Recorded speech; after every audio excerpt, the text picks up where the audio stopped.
All right, guys, we're back here in the processing area of our facility here at Junior Smokehouse, and we're gonna go over the beginning stages of making.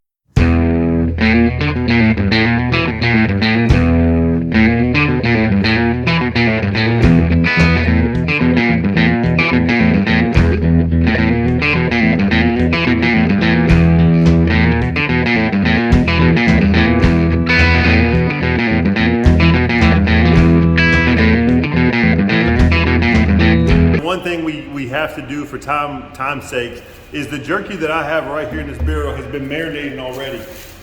You know, you can form your own opinions on marinating. Some people say it's a matter of minutes, some people say hours. I like to let mine go for a few days and really open those proteins up and loosen that meat up to be ready to absorb the flavor. So what I'm gonna pull out of here, I wanna show you what we're working with here. I got my good brine in there, my good cure. It's working just right. Look at all that. Look at that beautiful American Wagyu that's ready to be turned into beef jerky. So the next step is we're gonna add our seasoning to it. And of course today, none other than the Harry Soo Santa Maria, the California style. This is gonna be good stuff, folks.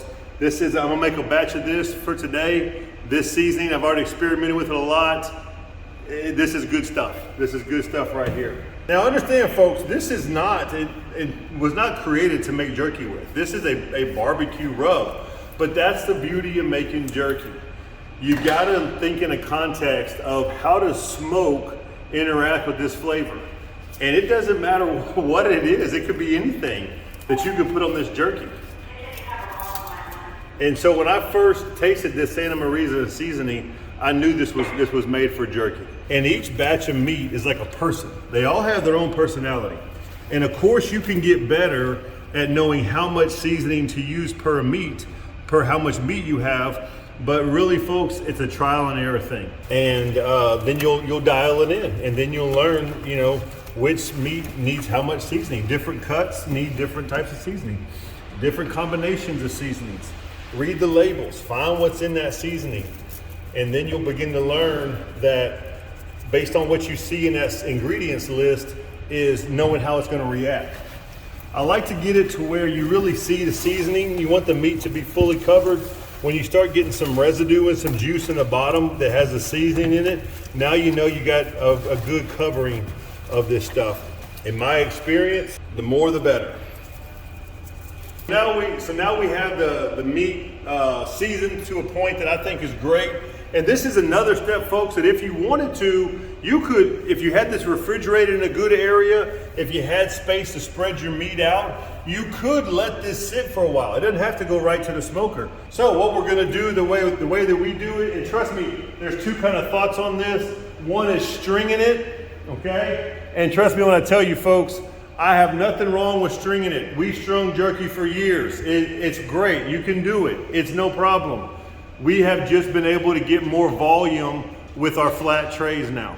And sometimes we do still string it if for certain reasons, maybe a cut, or maybe we just feel like doing it that day. And this is another thing too, for a commercial place, when we're trying to do thousands of pounds of jerky a week, you know, you're saving time. This is definitely much faster than stringing your jerky.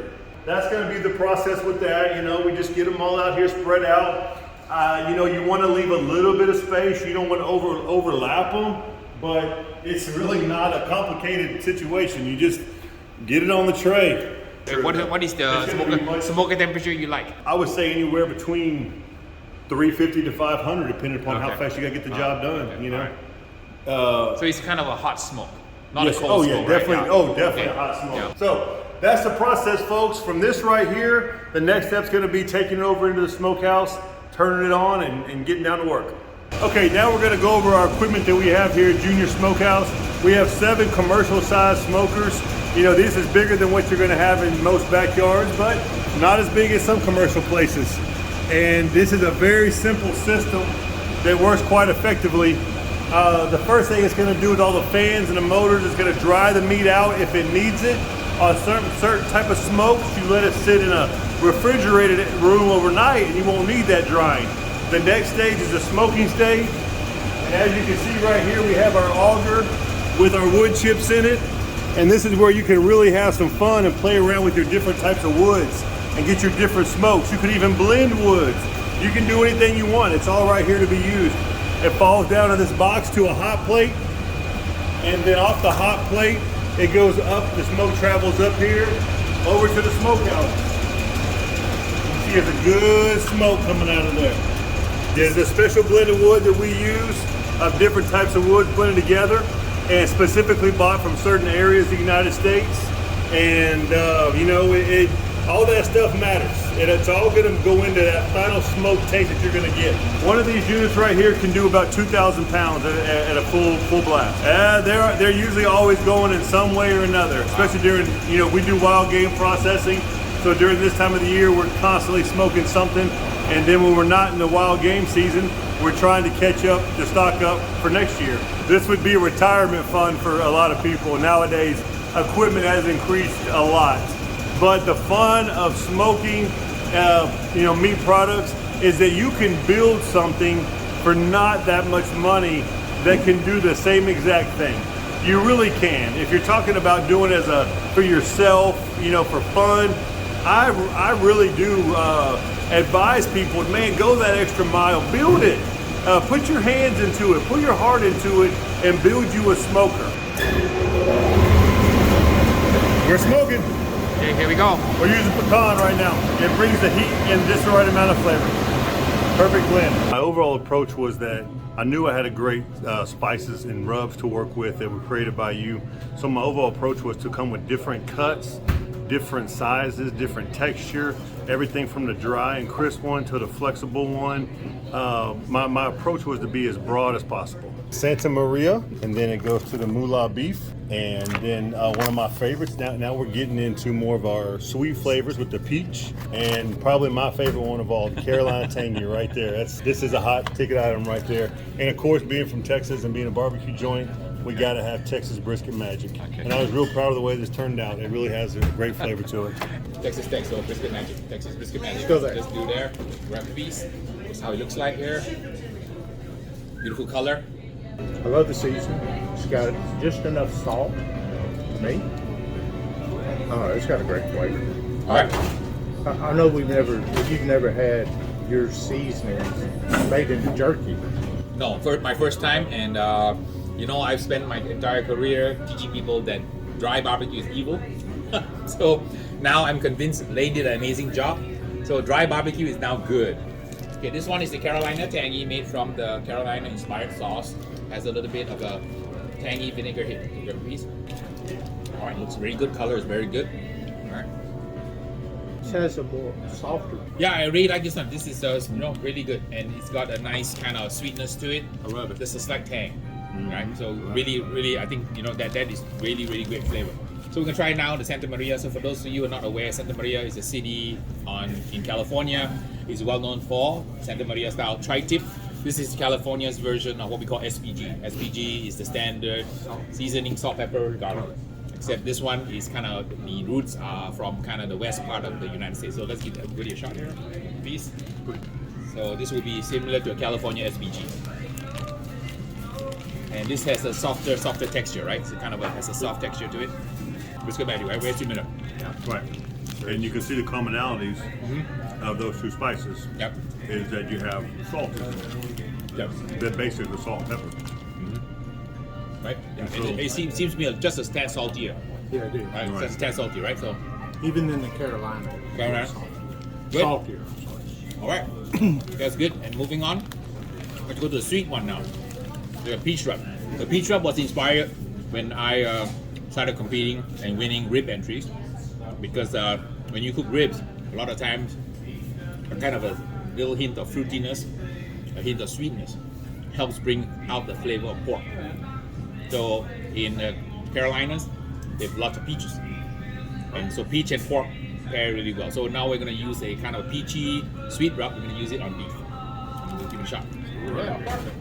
I like this one. It's got a little bit of a kind of tang to it too. Right? It's got a nice balance of the sweet and tanginess. So great. I really like this. Okay, moving on to the last one. This is the moolah beef rub. It's patterned after the first place USA beef rub that I created and this was good enough to win the KCBS National Beef Cup. Not just in brisket, but he also won in the sirloin category. So it's pretty cool that we're able to kind of achieve some awards here. This one here is a little bit darker color. This piece I have. Has a little kick. A little bit spicy. A little spicy. Good. Good. Very good. I like it. I'm gonna vote this winner. Santa Maria? Yeah. And I'll vote this very close. Kind of these two are my faves. Well done. Perfect. Thank you very much. I appreciate that. Well done. Thanks a lot. Well done. It means a lot Thank to you, me. Harry. Well, we've had quite a day with making the beef jerky. You've seen it from the beginning to the end. And now here's our final product, jerky in the bag. You can see how it comes out of there once you pull out of the smokehouse. You see all the seasonings, you see the spices. It turns into a great product. I want to thank y'all for watching this and learning about how we do jerky here at Junior Smokehouse. And if you want some of the best jerky available in Texas, come see us at Junior Smokehouse in Wharton, Texas. Come visit us on our website, juniorsjerky.com. We're at 164 County Road 467 in Wharton, Texas, right off of Highway 59.